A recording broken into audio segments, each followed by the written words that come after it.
It's another edition of Time About the Movies, and today we're taking a look at the films of March 7th, 2003. Got three films to look at today, so let's not waste any more time. Let's go ahead and jump on into it, and we'll start off with the first movie that we have here, the biggest new release of the weekend, and, needless to say, it's a very interesting film to start off with, so, let's go ahead and talk about Steve Martin and Queen Latifah, who are bringing down the house. Peter's life was all business until his blind internet date. I hope you like sham. Wasn't what he pictured. This Saturday night, Shazam. don't miss a special sneak preview of the comedy critics are calling uproarious. Wake up, Charlene.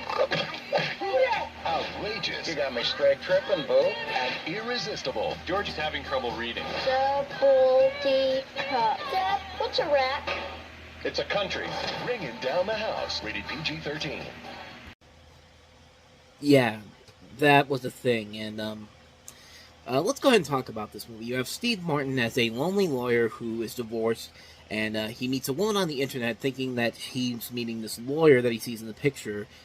I believe it's a lawyer, but it turns out he finds out that it's actually this black woman played by Queen Latifah, and learns that she has escaped prison to prove her innocence. She then proceeds to wreak havoc on his upper-class life, and, yeah, this is a film that could have that is one of those films that, on paper, just from the trailer alone, and from the commercial alone, this feels like a film that's dead on arrival.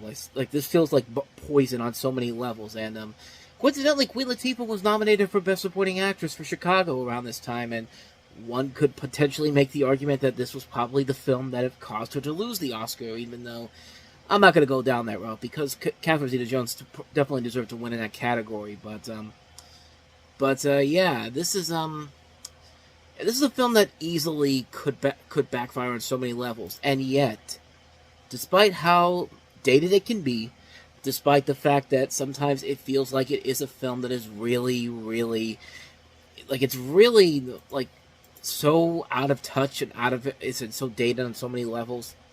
Despite all of those problems and more that this film has, I have to admit, I kind of admire this movie. I kind of think it's a fun film. It's a film that is clearly out of touch. It's a film that's clearly dated. It's a film that could easily be seen as somewhat offensive in many different ways. Not a lot of the jokes work. Some jokes are so silly and stupid that they do work. I'm sorry. Hearing Jim's dad from American Pie going to Queen Latifah and being like, "You got me straight tripping, boo," is just like, it's one of those things where it's the performance that sells it for me, and that's the performance in this film that really, overall, sells the film as a whole. Everybody here is playing it so straight. Everybody is playing it so not in a way where they don't feel like they want to be there.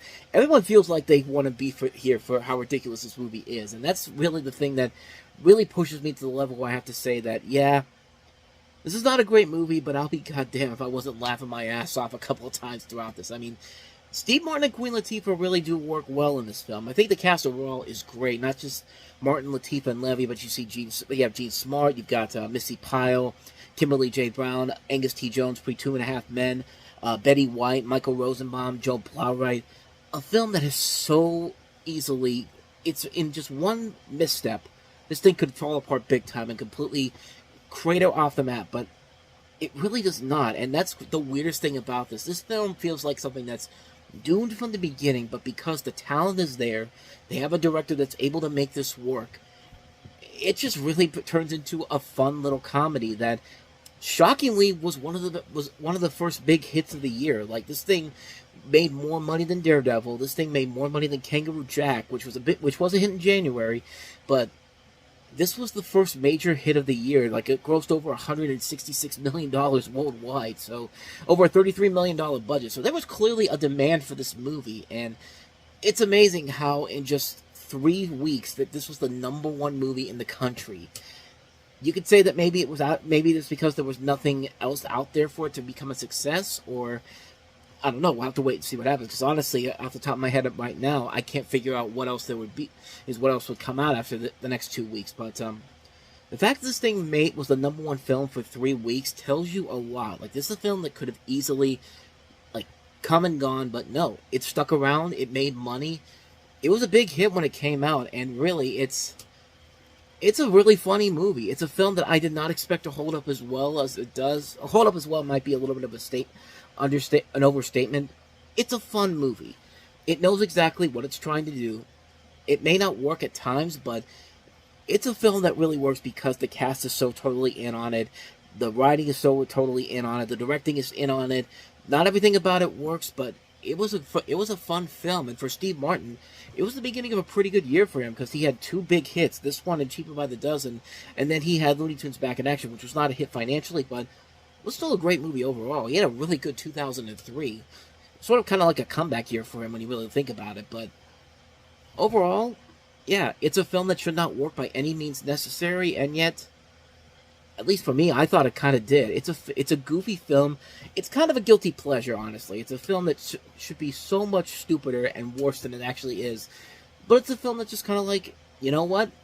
I'm all in on it, man. I think it still kind of holds up a little bit. Not everything about it does, but I had a good time with it. I still have a good time with it, and there's a reason I bought the Blu-ray for this. I had no intentions of really ever watching it after I got it on Blu-ray, but I've watched it a couple times every couple of years, and it still makes me laugh even after all those times. So yeah, that is Bringing Down the House for you. So let's go ahead and move on to the next movie we have here, and that is Antoine Fuqua's follow-up to Training Day, and that is Bruce Willis in the war drama Tears of the Sun. Classified mission. Here to get you out in hostile territory. We have trouble. Intel estimates 5,000 rebels converging on your area. Everybody down! One soldier will risk everything. It's been strongly suggested that we abandon these refugees. and make the ultimate choice. I'll tell you right now, I'm not going to do that. That is not your mission! From the director of Training Day, Your unit is not equipped to handle the additional threat! My team will complete this mission. Tears of the Sun, rated R, in theaters March 7th. I'll give it this. It's better than Heart's War was the year before. You have a movie here depicting a fictitious U.S. Navy SEAL team rescue mission amidst the 21st century of the Civil War in Nigeria, where you have a lieutenant played by Bruce Willis commanding a team sent to rescue a U.S. citizen played by Monica Bellucci before the approaching rebels take her to a jungle hospital. This was Antoine Fuqua's follow-up to Training Day, and it was not a big hit. It only made $86 million off of its $100 million budget, so it was not a big hit whatsoever. And really, when you look at the film, it's a film that has a lot of high ambitions to it. There's a lot of things about it that I think they were trying to go for here, and it just didn't make the cut overall. It was a film that just really didn't live up to the potential that it could have had.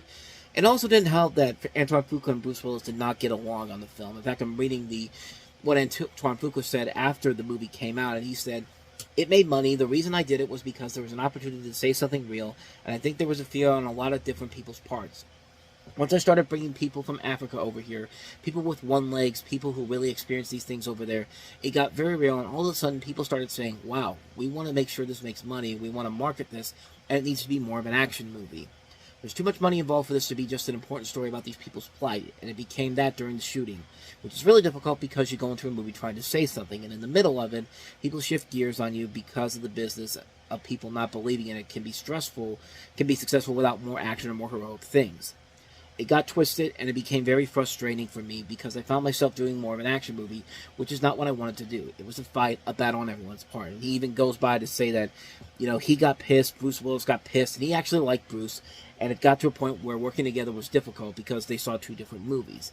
And Bruce Willis, of course, was one of the producers on this, and it just felt like a film that had a lot of creative differences on this behind the scenes. Like, I think if Antoine Fuqua made the movie that he wanted to make, I feel like this film could have been so much better than what it was.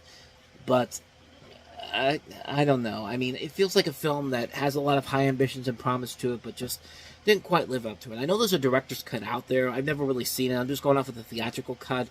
But the theatrical cut was just not that great overall. I mean, it's better than, like I said, it's better than Heart's War, but that's not really saying a whole lot for Heart's War. Heart's War is a terrible film, and this is just a mediocre film at best. One that I will probably never watch again. But yeah, it just felt like a film that had a lot of creative differences that were really leaving it from being the film that I think they wanted it to be. Antoine Fuqua wanted it to be. But so that is Tears from the Sun. Let's go ahead and take a look at the last film we have here, and that is Lisa Cholodenko's Laurel Canyon. I'm writing my dissertation. She's an MD as well.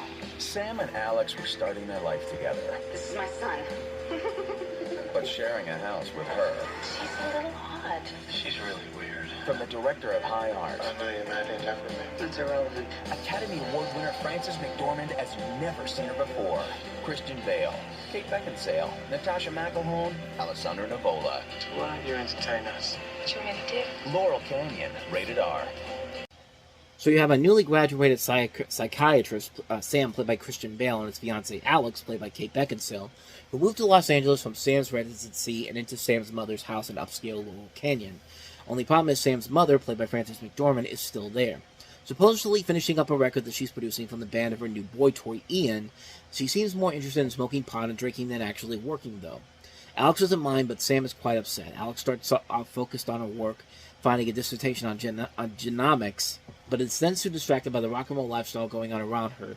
Meanwhile, Sam is equally distracted by beautiful Israeli intern Sarah being played by Natasha McElhone, which... Israeli intern? That doesn't... I don't know.